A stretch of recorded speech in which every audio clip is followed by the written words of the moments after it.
ஏற்கனவே தமிழகத்துல பள்ளி மாணவர்களுக்காக மதியம் சத்துணவு திட்டம் கொண்டு வந்தாங்க. அதன்படி செயல்படுத்திட்டும் இருந்தாங்க. மதிய உணவு மட்டும் போதாது, காலையிலயும் மாணவர்களுக்கு உணவு கொடுக்கணும், அப்பதான் பள்ளியில உத்வேகத்தோட படிக்க முடியும் அப்படின்றதுக்காக மாணவர்களுக்கு முதலமைச்சர் காலை உணவு திட்டத்தையும் கொண்டு வந்தாங்க. அப்படி சத்தான உணவு தான் கொடுக்க போறோம்னு சொன்னாங்க. ஆனா இப்போ காலை உணவு திட்டத்துல ரவா கிச்சடி, ரவா உப்மா இந்த மாதிரியான உணவு தான் வழங்கிட்டு இருக்காங்க அப்படின்னு சொல்லி மாணவர்களுடைய பெற்றோர் எல்லாம் கோவத்துல இருந்தாங்க. அந்த நிலையில திருவாரூர் மாவட்டம் அருகே இருக்கக்கூடிய ஒரு அரசு பள்ளியில இன்னைக்கு காலையில மாணவர்களுக்காக கொடுத்த ரவா கிச்சடியில பல்லி இருந்திருக்கு. அதை கவனிக்காம குழந்தைங்களுக்கு உப்புமா கொடுத்துட்டாங்க.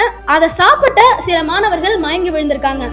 பள்ளி பாத்தீங்களா எவ்வளவு பெருசு இருந்துச்சு, முழுசா இருந்துச்சா அப்படியே இருந்துச்சு? எத்தனை பேர் சாப்பிட்டீங்க? இத பெற்றோருக்கு தெரிவிச்சிருக்காங்க. பெற்றோர்கள் எல்லாரும் அவசரமா அரசு மருத்துவமனைக்கு போய் பார்த்துட்டு பல குற்றச்சாட்டுகளை முன்வைக்கிறாங்க. அது எப்படி மாணவர்களுக்கு வழங்கக்கூடிய உப்புமால பல்லி இருந்திருக்கு, அதை கூட பார்க்காம ஒருத்தவங்க இவ்வளவு அலட்சியமா மாணவர்களுக்கு கொடுப்பாங்க, குழந்தைகளோட உயிர் என்ன உங்களுக்கு அவ்வளவு கேவலமா, அப்படி இப்படின்னு சொல்லி அரசாங்கத்தையும் அந்த பள்ளி நிர்வாகத்தையும் பார்த்து பல கேள்விகளை எழுப்பியிருக்காங்க.